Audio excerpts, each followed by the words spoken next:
Coastal road ते freeway मार्ग असा जोडला जाणारा मार्ग सुखकर होणार. ऑरेंज गेट ते मरीन ड्राईव्ह बोगद्याच्या कामाला वेग आला असून पहिल्या टनेल बोरिंग मशीनचं आज अनावरण पार पडलं.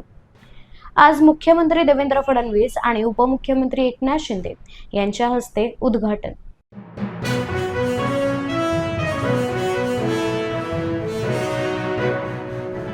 वृक्षतोड व्हावी असं आमचं कुणाचंही मत नाही, मुख्यमंत्री देवेंद्र फडणवीस यांचं वक्तव्य. नाशिक तपोवन परिसरातील वृक्षतोडीच्या चर्चांवर मुख्यमंत्री देवेंद्र फडणवीसांचं स्पष्टीकरण. जास्तीत जास्त झाडं कशी वाचवता येऊ शकतात याबाबत विचार करणार, तर वृक्षतोड व्हावी असं आमचं कुणाचंही मत नाही, मुख्यमंत्री देवेंद्र फडणवीस यांचं स्पष्टीकरण.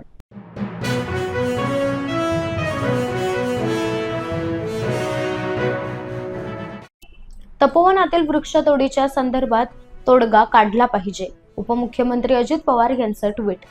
नाशिकमधील तपोवन परिसरातील वृक्षतोडीच्या संदर्भात उपमुख्यमंत्री अजित पवार यांनी आपल्या एक्स अकाउंटवर पोस्ट करत प्रतिक्रिया दिली आहे. अभिनेते सयाजी शिंदे यांच्या भूमिकेशी उपमुख्यमंत्री अजित पवार सहमत, तर तपोवनातील वृक्षतोडीला उपमुख्यमंत्री अजित पवार यांचा विरोध आहे का असा प्रश्न उपस्थित होत आहे.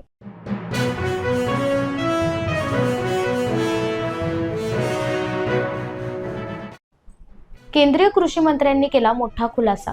अतिवृष्टीनंतर महाराष्ट्र शासनाने शेतकऱ्यांना आर्थिक मदत देण्यासाठी कोणत्याही प्रकारचा प्रस्ताव केंद्राकडे पाठवलेला नाही, अशी माहिती केंद्रीय कृषी मंत्री शिवराज सिंह चौहान यांनी मंगळवारी लोकसभेत दिली.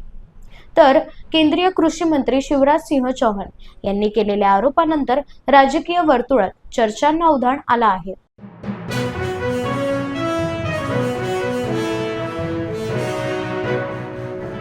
मालवणातून मोठी बातमी समोर येत आहे. मालवण तालुक्यातील आंगणेवाडी येथील आई भराडी देवीच्या यात्रेचा अखेर मुहूर्त ठरला. 9 फेब्रुवारी 2026 रोजी हाकेला धावणारी, नवसाला पावणारी आणि माहेरवाशिनींची श्रद्धास्थान असणारी आई भराडी देवीची यात्रा होणार आहे. 9 फेब्रुवारी 2026 रोजी मालवण तालुक्यातील आंगणेवाडी येथे आई भराडी देवी यात्रा आयोजित